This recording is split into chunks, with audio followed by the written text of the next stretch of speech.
서울역 지하도가 난리가 났습니다. 그 음식점 하다가 거덜이 나가지고 길거리로 쫓겨난 노숙자들이 자리 다툼을 벌이느라고 6.25는 난리도 아니랍니다. 하루 확진자 5,000명이 넘었습니다. 그중에 1,000명이 넘게 중환자가 돼가지고 병원으로 오는데 병실이 없대요. 매일 100명씩 죽어 나자빠져가지고 불에 태워지고 지금 화장터도 난리예요. 그 공중파 보도국 기자 출신 지인이 그 유튜브를 하면서 벽제 화장터에 잠입해가지고 폐렴으로 세상을 하직한 분들 장례 장면을 취재했습니다. 그 영상을 한번 보세요. 흔히 벽제 화장터로 알고 있는 서울시립승하원에선 오늘도 누군가를 떠나 보내야 하는 유족들의 슬픔이 이어진다. 벽제 승하원에 어둠이 내려앉는 그 시각, 또 다른 죽음을 실은 차들이 그 자리를 채운다. 한 대, 두 대. 코로나로 유명을 달리한 고인을 태운 20대의 앰뷸런스들이다. 장례식장에 이제 와서 대놓고 이제 가족하고 연락해갖고 그래서 울까봐 그러는 거지. 그런데 고인을 태운 하얀색 앰뷸런스만 보이고 유족들 모습은 보이지 않는다. 각 구청, 자기네 구청 직원이 나와서 약 소독 다 뿌리고 뒤따라오면서 소독하고, 그런데다 지퍼팩을 2번을 해. 비닐로 2번. 나올까봐 괜히. 갑작스런 비보를 듣고 유족들은 뿔뿔이 흩어져 각자 이곳으로 달려왔기 때문이다. 상복도 입을 시간조차도 그들에겐 없었다. 코로나 사망자는 24시간 안에 화장을 해야 한다는 정부의 방침 때문이다. 어둠이 짙어지기 시작한 저녁 5시 반, 승하원 직원이 손에 무엇인가를 들고 앰뷸런스로 다가왔다. 나온 거예요, 순번? 예, 순간 나왔습니다. 어디 이름이 한번 1번, 2번, 그리고 20번. 이렇게 순번이 정해지자 고인을 태운 차들이 차례대로 줄을 서기 시작한다. 하루가 23개뿐이 없는데 뭐 다 넣어야 23개. 같은 시각 비보를 듣고 황급히 달려온 유족들은 삼삼오오 모여 다름 아닌 고인의 마지막 모습을 보기 위해서다. 그런데 유족 대신 방역복으로 완전 무장한 사람들이 운구를 한다. 유족들과 마지막 작별 인사를 한다. 먼 발치서 고인을 목례로 떠나보내야 하는 가족들은 넋이 나간 듯하다. 오열할 기력도 없어 보였다. 코로나19의 재앙으로 인한 황망한 죽음과 이별을 믿지 못하고 있었다. 사랑했던 가족과의 영원한 작별을 이렇게 할 줄이야 그 누구도 상상했을까.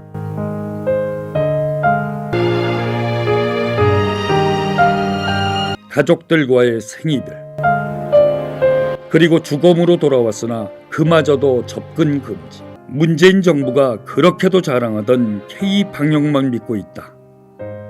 황당한 죽음으로 가족을 잃은 유족들은 지금 이 정부에 대해 무슨 말을 하고 싶을까? 전국의 화장장에서는 구제역 같은 살처분처럼 인간의 죽음이 진행 중이다.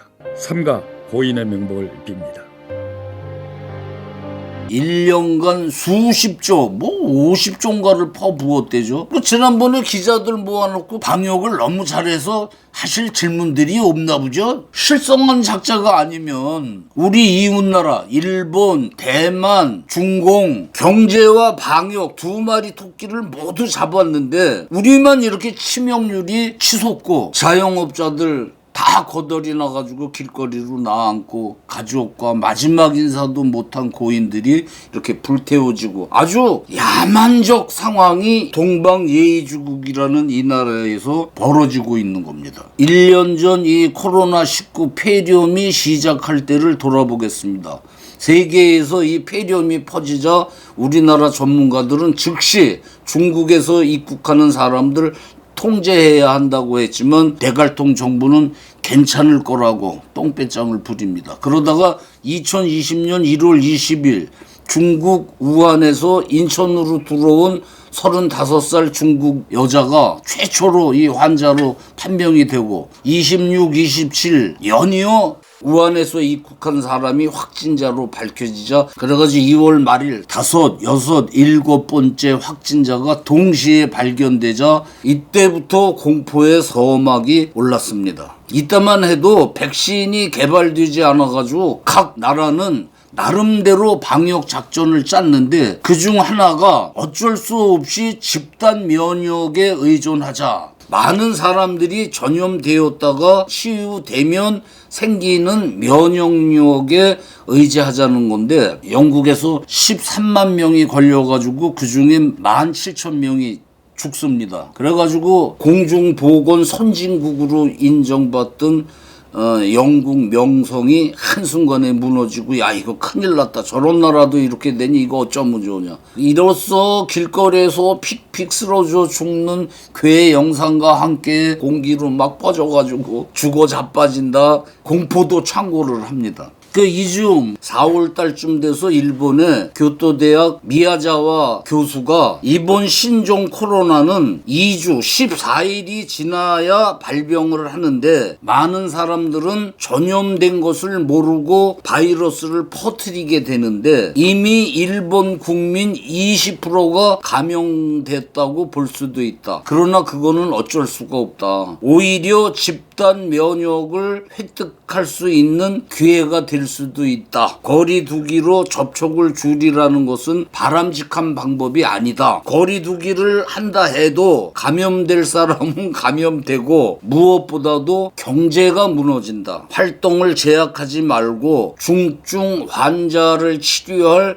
의료시설 확충에 집중해가지고 걸려서 중증 환자가 돼서 병원에 오는 사람을 살리는 데에 치중을 해야 된다. 백신과 좋은 약이 만들어질 때까지는 적어도 1년이나 2년이 걸리는데 그때까지 이런 방법을 쓸 수밖에 없다. 이렇게 얘기를 하고 일본 정부는 이 전문가 얘기를 수용해가지고 걸려도 할 수 없다. 그중에서 중증 환자가 되는 사람을 살리기 위해서 준비를 하자. 이런 정책을 썼던 거예요. 그래가지고 일본에서는 식당 영업 제한이라든가 몇 명 이상 모이지 말라든가 뭐 거리 두기를 한다든가 이런 거를 강요하지 않는 대신 나라는 중증 환자가 생기는 걸 대비해가지고 병동 준비하고 의료진 확충하고 이때 우리 정부는 민주주의 국가로서는 상상도 할 수 없는 핸드폰 막 위치 추적을 해가지고 집회에 참여한 사람들 곤란해가지고 강제 검사시키고 입원시키고 그러지 않았습니까? 그때 백선엽 장군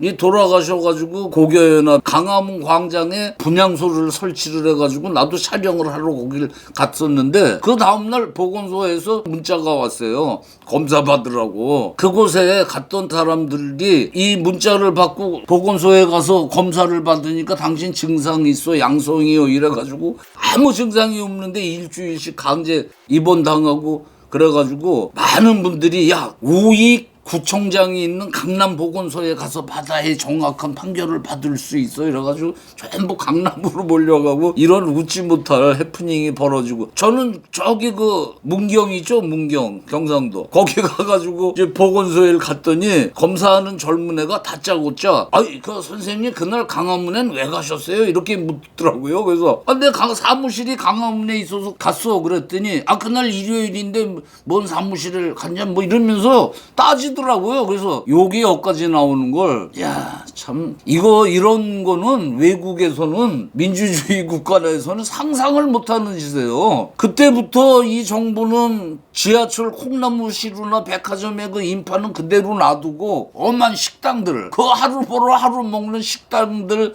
영업시간을 제한을 하고 몇 명 이상 모이는 걸 막 금지시키고 경제적 손실 자영업자들 몰라 이거 안중에도 없고 그냥 마구잡이 방역 정책을 밀어붙였습니다. 일본하고 아주 대조적인 거죠. 그리고 좀 있다가 드디어 백신이 개발되어 가지고 각 국가가 경쟁적으로 백신을 확보하고 이때도 우리나라는 백신 확보가 늦어져 가지고 뭐 삶은 소대가리는 뭐하냐 시끌벅적하고 그러지 않았습니까? 그때도 이 문재인 정부가 백신 두려움은 이북에 퍼줘야 한다고 나발을 불고, 아니 백신이 들어오기도 전에 이북에도 퍼줘야 된다고. 청와대 방역수장 김오란이란 여자분 계시죠? 그때 뭐라고 주장을 했냐면 화이자 모더나 백신을 선구매하지 않는 것은 잘한 일이다. 백신이 늦어지는 거 잘한 일이다. 그때 의사들이 전문가들이 저 김모란 내쫓아야 한다고 했습니다. 이때 일본은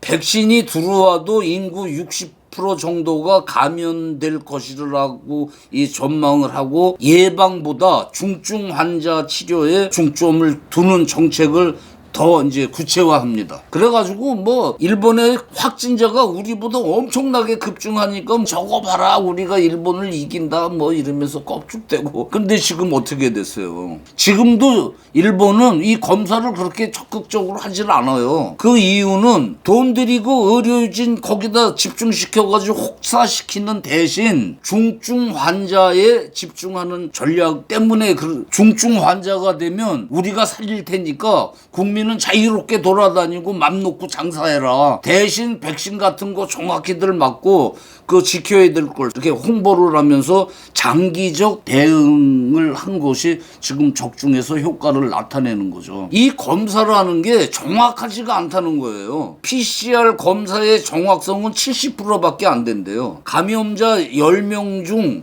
3명은 검사를 해도 음성으로 나온다는 겁니다. 이로 인해 가지고 대량 검사는 사실 위험한 선택이고, 그 일본은 고령화 사회 아닙니까? 우리도 이제 고령화 사회에 들어섰지만, 그러니까 중증 환자에 집중해 가지고 연세 많은 분들을 집중적으로 검사를 하고, 이렇게 검사도 체계적으로 하고, 문재인 정부 그냥 대량 검사 막 하고 나오면 막 접촉 추적하고 호들갑 떨고 이런 걸 택했어요. 수많은 사람들 검사해가지고 확진자가 나오면 너 누구 만났어? 그 사람들 다 격리시켜 막 뭐 교회 유치원 다 폐쇄하고 쌩 난리. 정리해서 얘기하면 일본은 이 병 사태 초기부터 검사를 남발하는 대신 경제활동, 이게 지금 이제 아직 드러나지를 않아서 그렇죠. 이 여파가 우리나라 경제에 심각한 타격을 내상을 이미 입었을 것이라고. 영국 맨체스터 대학에서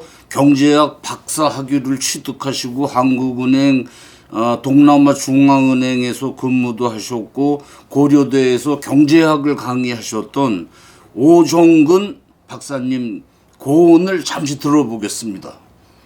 자살자가 19년도. 기사를 보고 깜짝 놀랐는데 자영업자가 거의 1000명 가까운 자영업자가 2019년도에 자살했고 제가 보기에는 작년에는 더 늘어났을 걸 생각하고 그건 거의 생태계가 붕괴된 거거든요. 그러니까 자살하기 전에 사체를 중요합니다. 갖다가 거기서 자살들을 하는 거죠. 제일 중요합니다. 제가 그래서 이번에 문재인 정부도 제일로 안 좋은 정책이 뭐냐면 금융을 최근에 총량 규제를 했어요. 대출하지 말라. 그럼 대출하지 말면 어디로 갑니까? 사채로 가는 거예요. 급전이 필요한 사람. 사채는 한 번 들었으면 1000만 원 빌리면 1억 이자를 냅니다. 그래서 가족이 봉고차 안에서 동반자 사랑이 문재인 정부 정책 실패로 우리는 불황이 왔고 코로나19로 인해서 대불황이 왔다고 생각. 그 대불황 결과가 나타난 게 그런 자살자들이에요. 이 문재인은 초기부터 기본 발상이 자기가 공을 세워보겠다. 공명심에 강압적으로 막 상인들 생존권을 짓밟고, 그 외국에서요 문재인이 방역을 인권이 무시된 비민주적 정책이라고 전부 입을 모아서 삐죽거리고 있어요. 방역을 핑계로 스마트폰 기기를 통해 가지고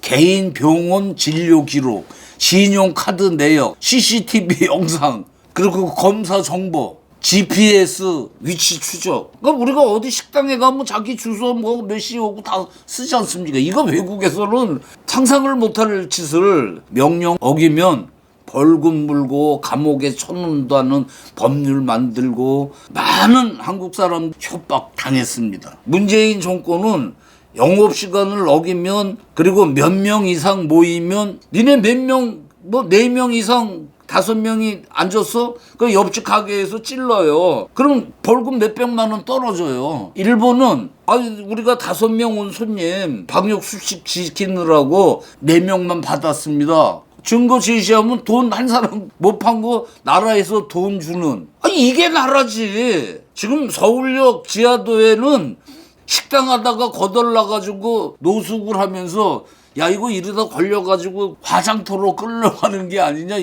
이 겨울이 너무 무섭고 춥습니다. 삶은 소대가리 어떻게 하면 좋겠습니까? 감사합니다.